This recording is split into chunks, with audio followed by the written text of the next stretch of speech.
عارف كل عميل بتجيبه ليه تكلفة؟ السؤال بقى بتصرف قد إيه علشان تجيب عميل جديد؟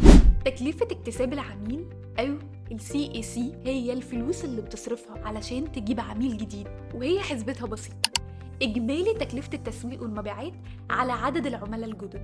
بمعنى لو صرفت 10,000 جنيه على حملة إعلانية وجبت منها 50 عميل جديد، يبقى تكلفة اكتساب العميل عبارة عن إيه؟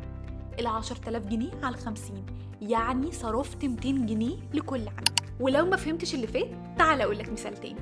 تخيل إنك بتبيع اشتراكات جيم، عملت حملة إعلانية ب 5000 جنيه وجبت منها 20 اشتراك جديد، يبقى تكلفة اكتساب العميل هي عبارة عن إيه؟